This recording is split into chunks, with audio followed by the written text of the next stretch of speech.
c'est scellé. Si tu as reçu ça, tu acclames le Seigneur.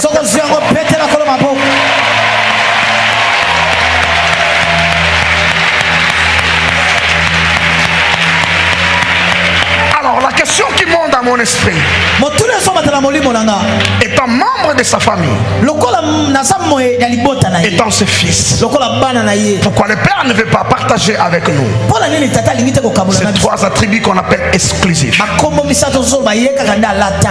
Pourquoi il nous exclut nous aussi de ces attributs-là? Alors que tout ce qui est au Père et au Fils, comme l'a dit Jésus, pourquoi il nous exclut de ça? Simplement parce que nous n'en avons pas besoin. Je vais m'expliquer. Regardez. Le barrage d'Inga produit de l'énergie électrique. Et s'il t'envoie toute cette énergie chez toi,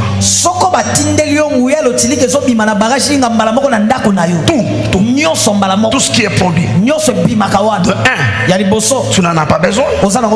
De deux, ça va te détruire. Il t'envoie juste la portion que tu as besoin. Le mécanisme est long. Différents centres de transformation jusqu'à ce qu'elle devienne utile à ce que tu es. Juste ce dont tu as besoin. Et à l'usine, on envoie aussi celle dont elle a besoin. Moyenne tension. Voilà, c'est basse tension. Pour la consommation domestique. Les usines à Kingabo, c'est moyenne tension. Mais lorsque tu vas dans des mines au Katanga, c'est la haute tension. Mais personne, ni le mine au Katanga, ni Marsavco ici à côté, ou chez moi à la maison, personne à lui seul ne prend la totalité de l'énergie. Mais tous ne prennent pas dans la même proportion. Cela veut dire quoi? L'omnipotence de Dieu, l'omniscience et l'omniprésence de Dieu. Si Dieu nous donnait la grâce d'y participer, ça va nous détruire. Nous n'en avons pas besoin. Mais chacun de nous peut être connecté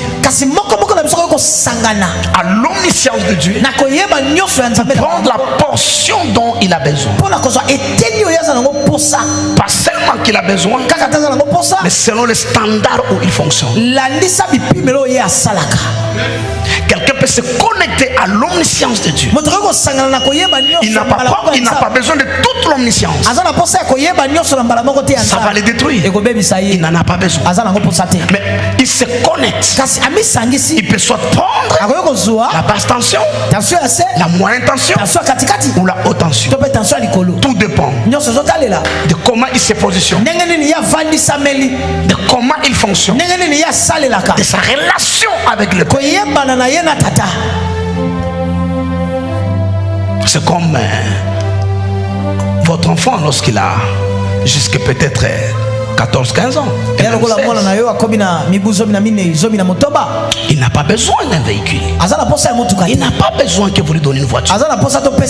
Si tu lui donnes une voiture, tu es en train de le mettre sur l'autel. Mais toutes les fois qu'il a besoin, ou qu'il doit aller à l'école, le véhicule de la famille, de papa ou de maman, lui sert.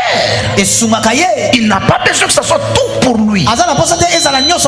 Ça risque de le détruire. Mais toutes les fois qu'il a besoin, qui se justifie bien sûr, on met à sa disposition le véhicule.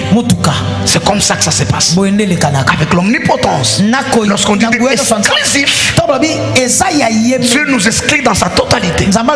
Mais nous pouvons chacun se connecter. Et c'est votre relation, la profondeur de votre relation qui détermine qu'est-ce que vous allez prendre. De toute omnipotence, de toute omniscience, qu'est-ce que vous allez prendre. Raison pour laquelle il y a 9 dons spirituels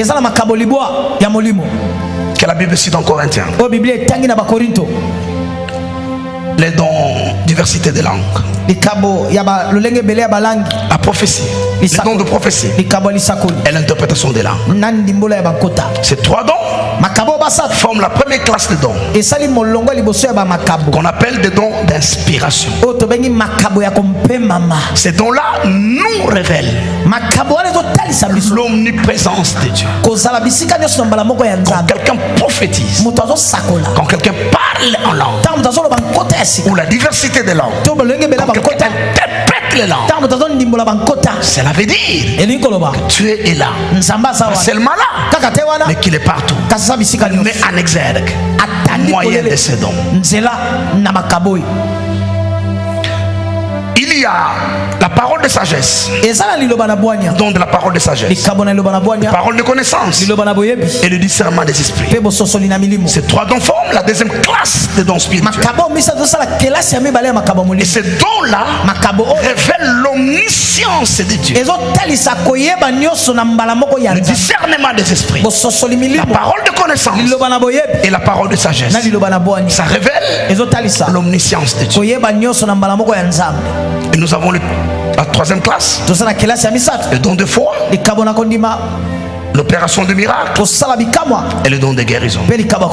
Je vais y revenir peut-être quand ça sera le mois du Saint-Esprit, pour faire remarquer qu'il n'y a pas un don de miracle. Les dons s'appellent les dons d'opération de miracle. Cela veut dire le miracle n'apparaît pas juste. Le miracle s'opère. Je vais y revenir. Ces trois dons révèlent l'omnipotence de Dieu. Il ne suffit pas simplement d'avoir le don d'opération de miracle ou de guérison, mais celui qui a le don, sa relation avec Dieu, la profondeur de son intimité. Laissez-moi parler de l'intimité. Relation c'est trop vague, superficielle. La profondeur de son intimité avec Dieu détermine quelle quantité d'énergie va puiser dans l'omnipotence de Dieu pour opérer des miracles. La même chose pour celui qui a les dons de révélation.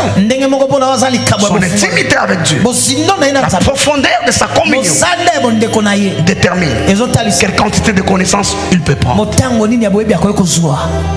Est-ce que je me fais comprendre? Je suis en train d'insister sur la communion avec ce Dieu-là. Être son fils, ça c'est une relation.